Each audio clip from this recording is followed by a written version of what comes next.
Remue ménage. Remue ménage.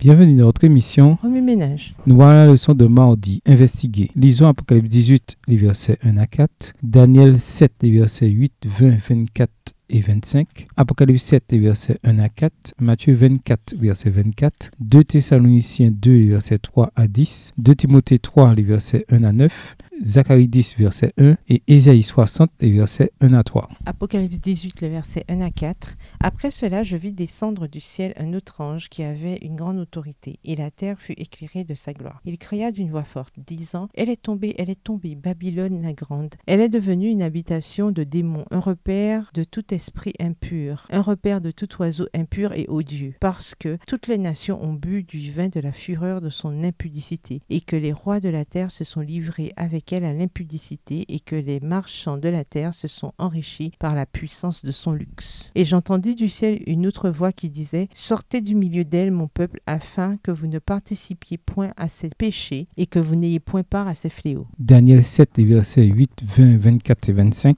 Je considérai les cornes, et voici une autre petite corne sortie du milieu d'elle, et 3 des premières cornes furent arrachées devant cette corne, et voici elle avait des yeux comme des yeux d'homme, et une bouche qui parlait avec arrogance. Verset 20. Et sur les 10 cornes qu'il avait à la tête, et sur l'autre qui était sortie et devant laquelle 3 étaient tombés, sur cette corne qui avait des yeux, une bouche parlant avec arrogance, et une plus grande apparence que les autres. Verset 24. Les 10 cornes, ce sont 10 rois qui s'élèveront de ce royaume. Un autre s'élèvera après eux. Il sera différent des premiers, et il abaissera 3 rois. Il prononcera des paroles contre le Très-Haut, il opprimera les saints du Très-Haut, et il espérera changer les temps et la loi, et les saints seront livrés entre ses mains pendant un temps, 2 temps et la moitié d'un temps. Apocalypse 7, les versets 1 à 4. Après cela, je vis 4 anges debout aux 4 coins de la terre. Ils retenaient les 4 vents de la terre, afin qu'il ne soufflât point de vent sur la terre, ni sur la mer, ni sur aucun arbre. Et je vis un autre ange qui montait du côté du soleil levant, et qui tenait le sceau du Dieu vivant. Il cria d'une voix forte aux 4 anges à qui il avait été donné de faire du mal à la terre et à la mer. Et il dit, ne faites point de mal à la terre, ni à la mer, ni aux arbres, jusqu'à ce que nous ayons marqué du sceau le front des serviteurs de notre Dieu. Et j'entendis le nombre de ceux qui avaient été marqués du sceau, 144 000 de toutes les tribus des fils d'Israël. Matthieu 24, verset 24. Car il s'élèvera de faux Christ et de faux prophètes. Ils feront de grands prodiges et des miracles, au point de séduire, s'il était possible, même les élus. 2 Thessaloniciens 2, les versets 3 à 10. Que personne ne vous séduise d'aucune manière, car il faut que l'apostasie soit arrivée auparavant, et qu'on ait vu paraître l'homme du péché, le fils de la perdition, l'adversaire qui s'élève au-dessus de tout ce qu'on appelle Dieu ou de ce qu'on adore, jusqu'à s'asseoir dans le temple de Dieu, se proclamant lui-même Dieu. Ne vous souvenez-vous pas que je vous disais ces choses lorsque j'étais encore chez vous? Et maintenant, vous savez ce qui le retient, afin qu'il ne paraisse qu'en son temps. Verset 7. Car le mystère de l'iniquité agit déjà. Il faut seulement que celui qui le retient encore ait disparu. Et alors paraîtra l'impie que le Seigneur Jésus détruira par le souffle de sa bouche et qu'il anéantira par l'éclat de son avènement. L'apparition de cet impie se fera par la puissance de Satan avec toutes sortes de miracles, de signes et de prodiges mensongers, et avec toutes les séductions de l'iniquité pour ceux qui périssent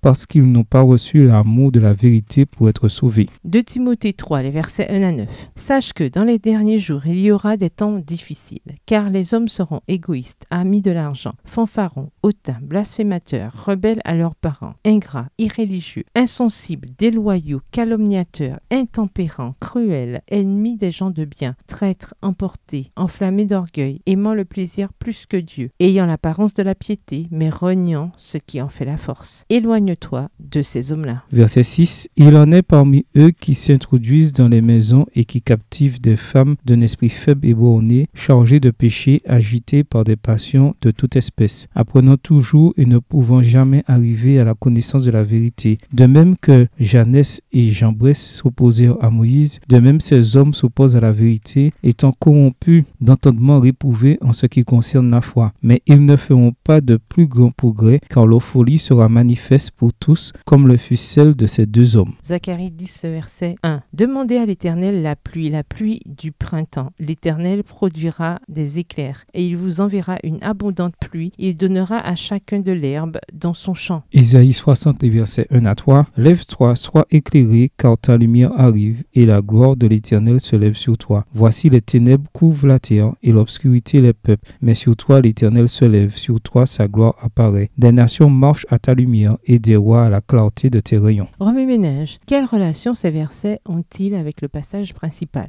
Quels autres versets ou promesses vous viennent à l'esprit en rapport avec Apocalypse 13, verset 14? Au revoir. Et à demain si Dieu veut. Remue ménage. Remue ménage.